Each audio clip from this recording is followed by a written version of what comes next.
பெரும் அருள் கருணையை YouTube channel மூலமாக உலகமெங்கும் பார்த்து நெஞ்சார கைகூப்பி வணங்கி தன் நினைவுகளுக்குள்ளே கருணாசாமியை நினைத்து நாம் என்னவெல்லாம் நிறைவேற வேண்டும் என்று நினைத்துக் கொண்டிருக்கின்ற பக்தர்களுக்கும் காலந்தோறும் வணங்கி இன்னும் என் கடமை நிறைவேறவில்லையே என்று கலங்கிக் கொண்டு ஐயா கருணாசாமி உன் காரடியை பற்றினேன் விரைவில் எனக்கு நிறைவேற்றி கொடுப்பா என்று சொல்லி ஏங்கி துடித்துக் கொண்டிருக்கின்ற நல்ல உள்ளங்களுக்கும் உங்கள் அனைவருடைய எண்ணங்களும் பூர்த்தியாகி இந்த பூவுலக வாழ்வை நீங்கள் என்னாலும் மகிழ்ச்சியாக அனுபவித்து தீரும் சிறப்புமாக வாழ்வதற்காக நான் உங்களுக்காக பிரார்த்தனை செய்து கொள்கிறேன்.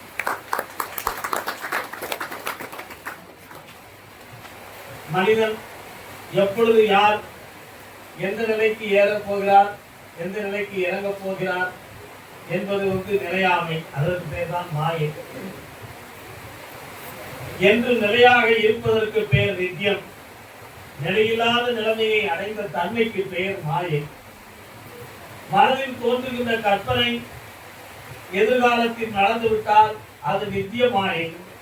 நடப்பதும் உண்மைதான், மாயையாக இருந்து சக்தியாக கொடுத்தது உண்மைதான் என்று நினைக்கலாம். அதே போல கண்ணுக்கு காட்டி கருத்துக்கு மறைந்து விட்டால் அது மாயைதான். உலக வாழ்வில் இனிக்கும் என்று நினைத்து தொடங்கியவர்கள் பலர், கசக்கு என்று கண்ணீர் வடித்துக் கொண்டவர் பலர், இனிக்கென்று முழுகவும் முடியாமல் கசக்கென்று தொக்கவும் முடியாமல் துடித்துக் கொண்டிருப்பவர் பலர். இப்படி விதவிதமான மனிதர்கள் தான் இந்த பூவுலகிலே வாழ்ந்து துடித்துக் கொண்டிருக்கிறோம். இது எல்லாம் அவரவர் கர்மாக்களின்படி நடந்ததுதான். எந்த மனிதனையும் நாம் குறையாகவோ மனிதன் தான் இதற்கு காரணம் என்றோ குறை கூறினால் அது பக்குவப்படாதவன் சொல்ல வேண்டிய வார்த்தை. ஒரு பக்குவ நிலைக்கு வந்தவன் அந்த வார்த்தையை சொல்ல வேண்டிய அவசியங்கள் கிடையாது. அதனால இங்க வரக்கூடிய எல்லா பக்தர்களுமே நீங்கள் பார்த்தீர்கள் என்றால் எப்பொழுதும் இந்த யூடியூப்பை பார்க்குறாங்க, நம்முடைய சொற்பொழிவுகளை கேட்கிறாங்க. எல்லாருமே ஒரு குறிப்பிட்ட காலத்தில் அவரவர் மனதை ஒரு நிலைப்பாட்டுக்கு கொண்டு வந்திருக்கிறீர்கள், ஒரு சில பக்குவத்தை அடைந்திருக்கிறீர்கள் என்பதை நான் ஞானத்தின் மூலமாக தெரிந்து கொண்டுதான் இருக்கிறேன். அது உண்மை. சில பேர்கள் குடி பழக்கத்தோடு வந்திருக்கிறார்கள். என்னைய பார்க்காமலே அவங்க தொடர்ந்து நான் அருள்வாக்கு சொல்லாமலேயே தானாகவே அவங்க அந்த குடிப்பழக்கத்திலிருந்து மீண்டுட்டாங்க. அப்படி மீண்டு வந்த பக்தர்கள் என்னுடைய அருள்வாக்கு கேட்காமல் இங்க உட்கார்ந்து நெஞ்சார நினைத்து எல்லாருக்கும் தொழுதியை கருணாசாமி எனக்கும் தொழுப்பான சொல்லி காத்து கிடந்து கருதுல நான் சொல்லாமலே என் கையால விபூதியை மட்டும் வாங்கிட்டு போய் அவர்களுக்கு முறையிட்டு நிறைவேற்றி வைப்பா அப்படின்னு சொல்லி தந்து ஒரு பெரிய பெரிய வேலை வாய்ப்பை பெற்ற பிள்ளைகளும் பாரு. அன்று ஒரு நாள் ராமநாதபுரத்திலிருந்து ஒரு அன்பு மகன் இரவு 10:45 மணிக்கு நான் ஒரு இடத்துல பேசிக்கிட்டு இருக்கும் பொழுது வீட்டுக்கு போடான்னு எனக்கு ஒரு சத்தம் இறைவன் கொடுத்தார்.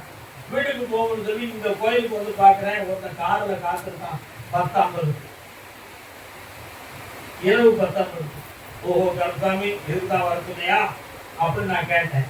பார்த்தால் அவன் என்னை விரைந்து ஓடி வந்தான். சாமி, நான் சபரிமலைக்கு செல்கிறேன்.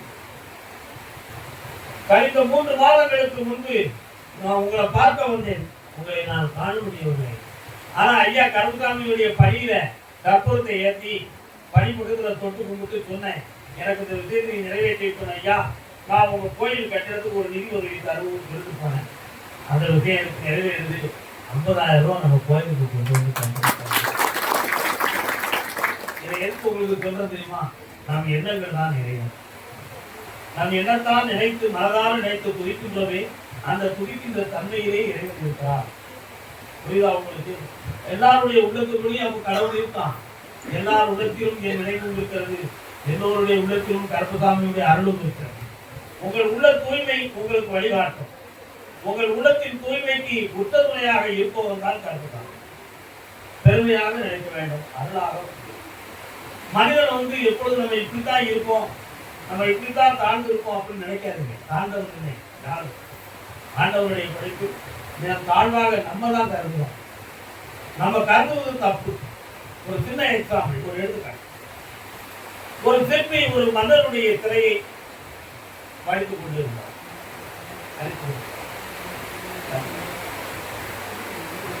அதற்கு கருத்து எப்படி இருந்தால் நல்லா இருக்கும் அப்படி என்பதை பற்றி அந்த சிற்பி சிந்தித்துக் கொண்டு அந்த ஒளியை வைக்கவா வேண்டாமா வைக்கவா வேண்டாமா என்று அப்படி யோசித்துக் கொண்டே இருக்கும் பொழுது ஒரு 9 வயது சிறுவன் அந்த சிற்பம் நடக்கிற இடத்துக்கு போயிட்டான். சுருக்கமாக சொல்லப்போனால் அந்த காலத்துல சில பேர்களை வீட்டுக்குள்ள விட மாட்டாங்க, சில பேர்களை கோயிலுக்குள்ள விட மாட்டாங்க, சில பேர்கள் பக்கத்துல சில பேர்களை நெருங்க விட மாட்டாங்க. அப்படிப்பட்ட சமூகத்துல அவன் பிறந்தவன். அது எந்த சமூகம் என்று எனக்கு தெரியாது. அந்த பையன் அந்த சமூகத்துல பிறந்தது. உடனே அந்த சிற்பிட்ட சொன்னா, ஐயா பெரியவரே, நீங்கள் இந்த இடத்தில் அரசருடைய கையில் என்ன பொருள் இருந்தால் நல்லா இருக்கும் அப்படி என்று யோசித்து என்ன இருந்தால் நல்லா இருக்கும் என்று சிந்தித்துக் கொண்டிருக்கிறீர்களே, ஏன் இந்த சிறையில் நீர் சேர்க்கவில்லை அப்படி கேட்டான். உனக்கு எல்லாம் தெரியும், உன்னை யாரெல்லாம் வர சொல்றது? என் பிறப்பு என்ன, என் ஆச்சாரம் என்ன, என்னுடைய ஞானம் என்ன, நீ இப்படி வரலாமா அப்படின்னு அவன் சொல்லிட்டான். யாரும் திருப்பி சொல்லிட்டேன். அப்ப சொன்னா, சின்ன பையன், அறிவுக்கு என்னங்கிற வேறுபாடு இருக்கு, நான் சின்ன பிள்ளை தானே, ஆசைப்பட்டு தானே சொல்றேன். வேணா உங்களுக்கு ஒரு உதவி செய்றேன், மன்னருடைய உடையை நான் போட்டுக்கிறது மாதிரி ஒரு ஆபரணத்தை நான் போட்டு உங்க முன்னால உட்கார்ந்துருக்கேன், என்ன பார்த்துட்டே சிறை அடிக்கிறேன். அப்புறம் சின்ன பிள்ளை மூலமா கேட்டான், மன்னருடைய உடை உனக்காக, மன்னர் தான் மன்னருடைய உடை இல்லையா? அவன் சொன்னது, மன்னரை போல ஒரு உடை அணிந்து உங்க முன்னால வந்து நான் உட்கார்ந்து இருக்கிறேன், நீங்க அந்த வடிவத்தை பார்த்தே கண் குறையாம நீங்க திருப்பி வச்சதுனால அப்படின்னு சின்ன பையன் கேட்டான். உடனே திருப்பி நேர அழுத்தப்பா, நம் பக்கத்தில் கூட வருவதற்கு தகுதியேற்றவன் நம்முடைய எல்லைக்குள்ளே வந்து மன்னரை போல் நான் உடை அணிந்திருக்கிறேன், என்னையை பார்த்து மன்னருடைய வடிவத்தை நீங்க சிறையடிங்கன்னு சொன்னான். ஆகையினால் அது என்னுடைய மரியாதைக்கு குறையாக இருக்கிறது மன்னா, எனக்கு மன இளைஞராக இருக்கிறது, என்னால் அந்த சிறையை செய்ய முடியவில்லை அப்படின்னா.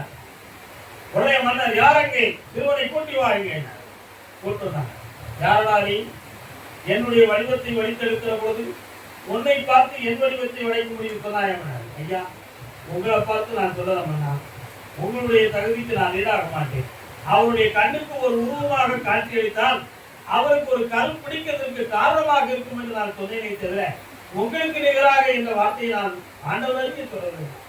சிறியவன், இவ்வளவு பெரிய அறிவாளி என்னுடைய நாட்டில் வளர்ந்து வந்தால் நீ என்னையிலே வென்று விடுவாய், ஒன்று இவனை கொண்டு விடுங்கள், இல்லை என்றால் நாட்டை விட்டு கலத்தி விடுவாங்க. பெரிய அறிவாளி என்றார். சொன்ன வார்த்தை நல்ல வார்த்தை இல்லையா?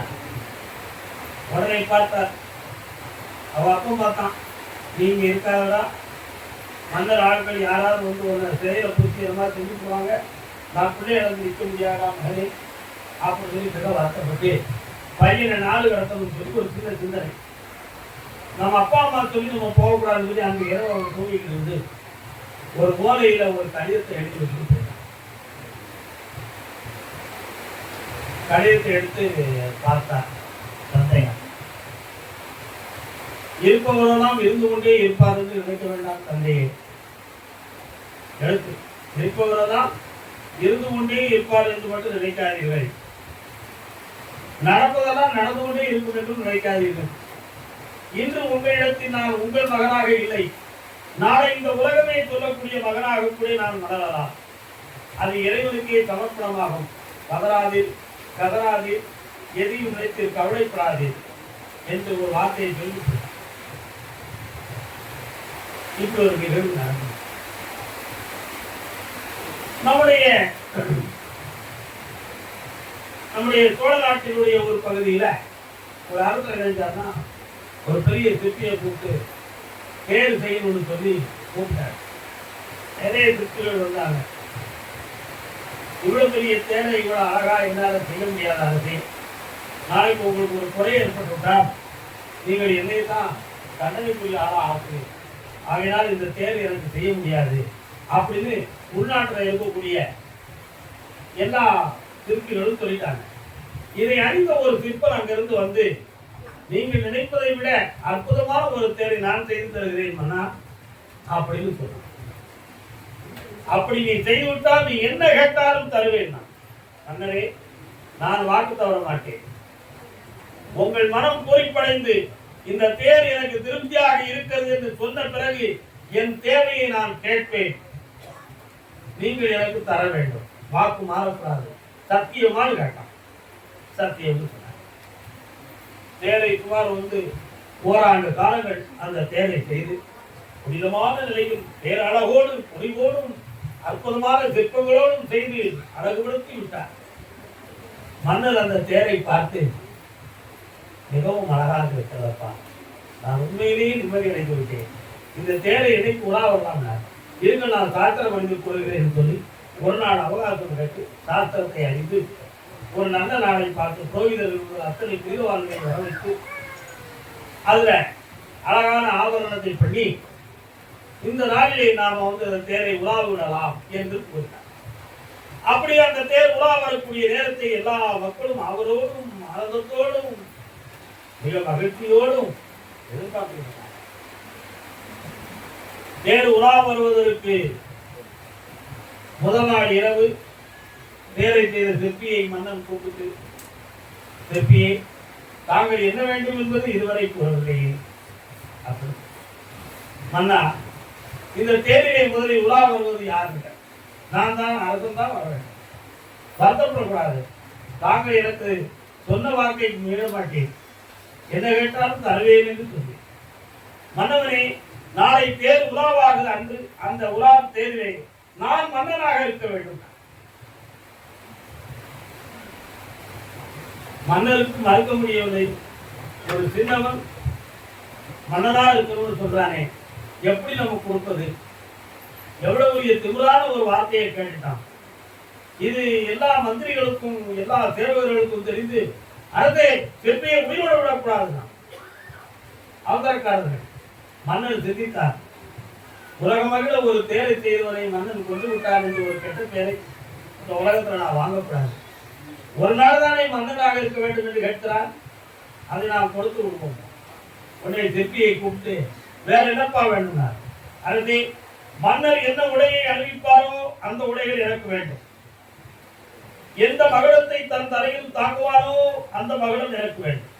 எந்த உடைவாள் இருக்குமோ அந்த வாழ் எனக்கு வேண்டும்.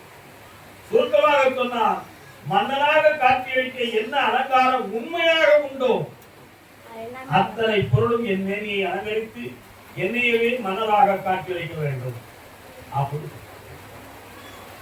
அருமையாக மன நிறைவோடு கொடுத்தார். வேற வழி இல்லை, சொன்ன வாக்க நம்ம மீறக்கூடாது அப்படின்னு நினைச்சு மன்னனுடைய பட்டு பீதாம்பரம், அரச உடை, மகுடம், சரப்படிகள், முத்துரத்தின மாலைகள், உடைவாள்கள் எல்லாத்தையும் கொடுத்து மன்னனாக அரச அப்படியே அலங்கரித்து அரண்மனையிலிருந்து சிற்பியை அலங்காரத்தோட தோரணத்தோட தாரை தப்பட்டையோட அழைத்து கொண்டு வந்து தேர்வை ஏற்றியாச்சு. எல்லாரும் பல பேர்கள் அதிசயமா பார்த்தவர்களும் பொறாமையோட பார்த்தவர்களும், இவன் ஒரு சின்ன பையன், நம்ம அரசர் நம்ம நாட்டுக்கு எவ்வளவு பெரிய தொண்டுகளை செய்கிறார், இந்த தேர்தலில் ஏறதுக்காக அரசர் வேஷம் போட்டு இவன் உட்கார்ந்துருக்கானே, இவனா ஒரு மனுஷனா, இவன் நல்லா இருப்பானா, அப்படி இப்படி நிறைய பேர்கள் திட்டியதும் நிறைய வேதனைகளும், சில பேர்கள் என்ன காரணமோ தெரியலையே மன்னவரே இப்படி சொல்லிட்டார அப்படின்னு சொல்லி சில வார்த்தைகளும் விதவிதமான சிந்தனைகளோடு மனிதன் சிந்திக்கிட்டு இருக்கிறான். தேர்வு நிகழ தொடங்கியது. அப்படி ஊரை உலா வந்து அரண்மனைக்கு வடக்கு திசையிலே கோவிலின் அருகிலே சிவாலயத்தின் அருகிலே வருகிற பொழுது டக்குனு தேர் சக்கரம் ஒரு பண்டத்துக்குள்ள இறங்கி மன்னர் வேஷத்தோட இருந்தவங்க கீழே விழுந்து தேர்காரர் விழுந்துட்டு இறந்துட்டான். எல்லோரும் வந்தார்கள், இறந்தார் சொல்லி. அப்பொழுது அற உயிரோடு இருக்கும் சொன்னான், நான் இறக்க வேண்டும் என்று நினைத்தவர்களும் பல, இப்படி இவருக்கு ஒரு பொறுப்பு கிடைத்தது என்று புகழ்ந்தவர்களும் பல, என்ன நடக்க போகிறதோ தெரியவில்லையே என்று நினைத்தவர்கள் சிலர் சொன்னார். உயிர் விட்டார்.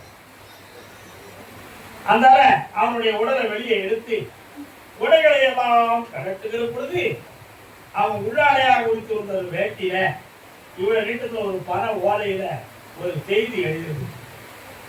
அந்த செய்தி என்ன தெரியுமா? மன்னா, உன்னுடைய உடையவும் உன் ஆவரணத்தையும் நான் ஏன் வேண்டி எதற்காக மன்னராக இருக்க வேண்டும் என்று கேட்டேன் என்று உங்களுக்கு தெரியுமா? தெரியாது. பாரதாஸ்திரத்திலே நான் கேட்டேன், இந்த தேரில் என் நாட்டின் மன்னன் உலா வந்து மகிழ்ச்சியாக இருப்பாரா என்று கேட்டேன். ஆனால் எனக்கு சாஸ்திரம் கூறியது, உலா வருகிற பொழுது ஆலயத்தின் வடமா ஒரு பள்ளம் ஏற்படும், அப்பொழுது தேரின் சக்கரம் இறங்கி மன்னன் இறந்து விடுவான் என்று எனக்கு ஒரு செய்தி கேட்டது. இவ்வளவு பெரிய அற்புதமான தேரை வாங்கி அழகான இந்த நாட்டை அலங்கரிக்கும் ஒரு மன்னன் என் தேர் மூலமா இறந்து விடக்கூடாது என்று நினைத்துத்தான் அரசே உங்களுக்காக நான் உயிரை விட்டேன் என்று சொன்னார். அந்த தேர் எங்க இருக்குது தெரியுமா? தெரியாதா? மருதுபாண்டிய மன்னனுடைய தலை எங்கே இருக்கிறது? காரையாறு கோயில். அந்த மன்னவர் யார்? மருதுபாண்டியர். புரிகிறதா? நம்முடைய சரித்திரத்தில் கதை வழி செய்தியிலே வந்து ஒரு அற்புதமான காவியம். அதனால யார் அந்த தேரை செய்தவன் யார்? அதுலேயும் ஒரு குறிப்பு. இந்த நாட்டில் இந்த இனத்தில் நான் ஒரு மகனாக பிறந்து குறிப்பிட்ட காலத்துக்கு முன்பு உங்களுடைய திருவுருவத்தை ஒரு சிற்பி சிறை வலித்துக் கொண்டிருந்தால் அந்த சிலையை வடிப்பதற்கு நான் மன்னர் வேஷம் போட வேண்டும் என்று சொன்னேன். அதற்காக என்னை நாட்டை விட்டு துரத்தினீர்களே, அந்த சிறுவன் தான் இந்த தேரை செய்தவன் சொன்னான். இப்பொழுது அவன் பிறப்பு நிகழ்ந்தது, அவன் இறப்பில் புகழும் சார்ந்தது. அதனால இந்த உலகத்துல யார் எந்த புகழை, எந்த செல்வத்தை, எந்த தரத்தை, எந்த நிலைகளை எப்பொழுது அடையப் போகிறார் என்பது ஞானியர்களுக்கும் தெய்வங்களுக்கும் தெரிந்தது. சராசரி மனிதனுக்கு அது தெரியாது. அதனால எல்லோரும் இந்த நாட்டு மன்னன், எல்லோருடைய இதயத்திலும் இறைவன் இருக்கின்றான். மனதின் வலிமை, மனதின் தூய்மை, மனதின் ஆற்றல் இவைகள் தான் நம்மை வாழ வைக்கின்ற ஒரு கருவி. இதற்கு உறுதுணையாக இருக்கின்ற ஒரே ஒரு சக்தி தான் இறைவன் என்னும் சக்தி. அதை பெறுகின்ற பேர் ஆற்றல் தான் நம் மனதின் ஆற்றல். மனதை வெல்லுவோம், மகானாகுவோம். மாற்றிலாத மனதில் இறைவனை உட்கொண்டு எந்நாளும் திகழ்ந்திருப்போம். வாழ்க்கை